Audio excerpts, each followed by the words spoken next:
Assalamualaikum warahmatullahi wabarakatuh. Nama saya Ben Faidul Jubat Sembiring dari Universitas Samudra, Prodi PGSD, mata kuliah Manajemen Kelas angkatan 2019. Di sini saya menjelaskan pembelajaran yang efektif. Dapat didefinisikan sebagai pembelajaran yang berhasil mencapai tujuan belajar bagi peserta didik sebagaimana yang diinginkan oleh guru. Model pembelajaran efektif di dalamnya mencakup 4 hal. Salah satunya adalah kualitas pembelajaran, tingkat pembelajaran yang sangat memadai, waktu, gaji maupun upah. Ada 4 metode atau lebih yang bisa kita terapkan dalam pembelajaran yang efektif. Yang pertama itu adalah metode ceramah. Ini merupakan metode yang dimana guru menyampaikan suatu materi pembelajaran secara bahasa lisan, seperti guru di depan kelas banyak ngomong gitu. Yang kedua, selanjutnya metode latihan dalam menyampaikan materi pembelajaran dengan menanamkan keterampilan yang dibuat melalui kegiatan-kegiatan latihan.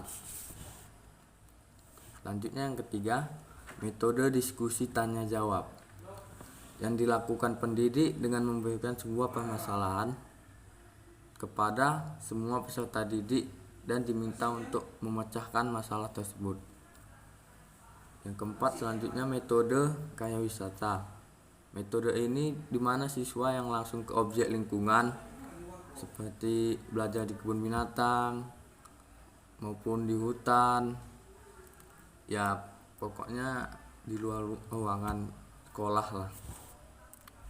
Nah, selanjutnya itu fasilitas pembelajaran jarak jauh yang bisa diakses melalui aplikasi, salah satunya Zoom Meeting, dan pada umumnya itu Google maupun aplikasi Meja Kita dan lain sebagainya.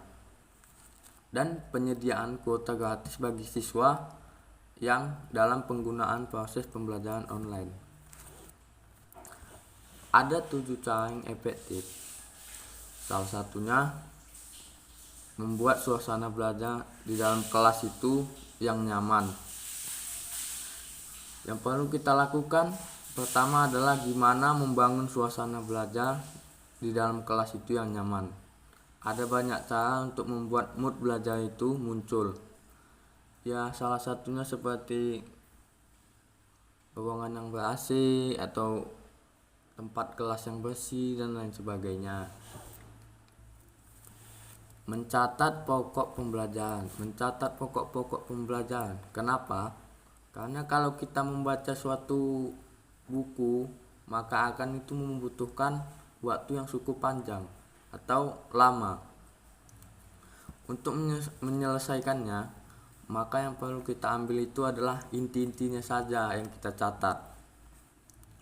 Dan itu akan membuat suatu siswa itu mudah mengingatnya kembali.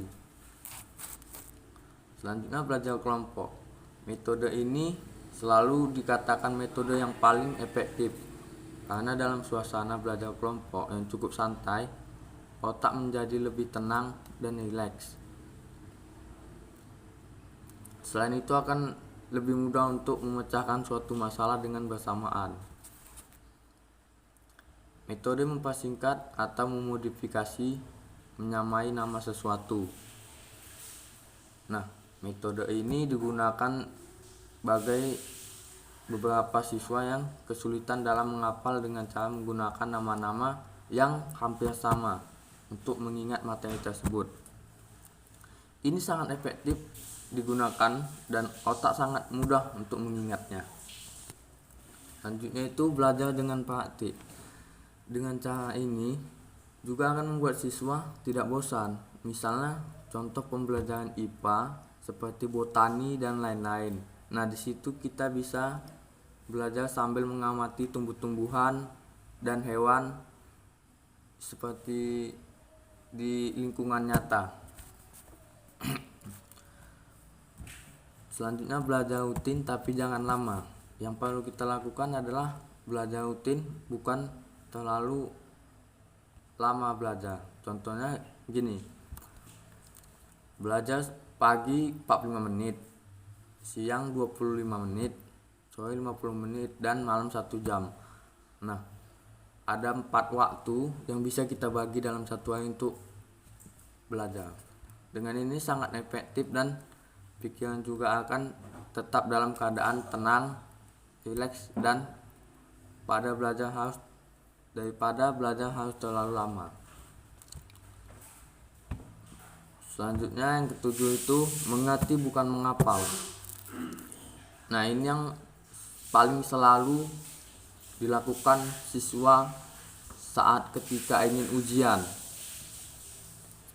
Dia lebih dominan menghafal ketimbang mempelajarinya lebih dalam lagi. Nah, untuk lebih efektifnya lagi adalah mengerti dulu materinya atau mengerti dulu teorinya, maka dengan sendirinya akan mudah mengingat pembelajaran tersebut di saat ujian. Nah, kita masuk ke bagian inti, dan jadi intinya yaitu guru berusaha membuat peserta didik menguasai materi pembelajaran. Setelah siswa siap belajar, guru dapat memulai proses tersebut, internalisasi materi pembelajaran sesuai dengan pendekatan, strategi, metode, dan medianya yang telah dipersiapkannya.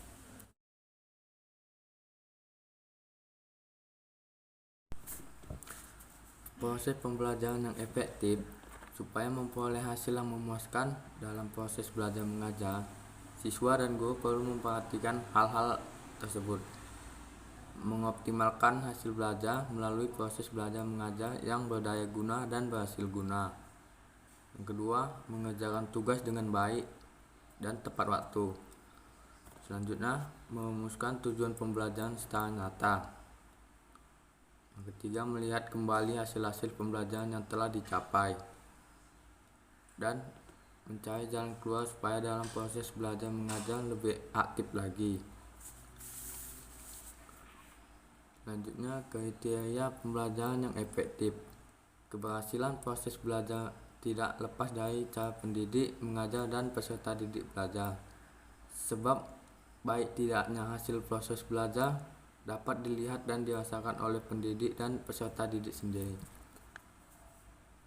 Untuk memperoleh hasil yang sangat maksimal, maka salah satu caranya adalah meningkatkan kualitas belajar. Untuk kegiatan proses pembelajaran yang efektif dan memperoleh hasil yang memuaskan, pendidik dan peserta didik perlu menggunakan cara-cara belajar yang efektif pula, yaitu mulai dari memberikan informasi dan penjelasan, memberikan tugas, praktik di ruangan laboratorium, hingga sampai praktik di lapangan. Selanjutnya, motivasi guru bisa menciptakan pembelajaran yang efektif supaya peserta didik tidak jenuh suatu saat pembelajaran dan giat semangat terhadap peserta didik itu terus meningkat adanya. Hanya inilah yang dapat saya sampaikan. Lebih dan kurang saya mohon maaf. Wabillahi taufiq wal hidayah. Wassalamualaikum warahmatullahi wabarakatuh.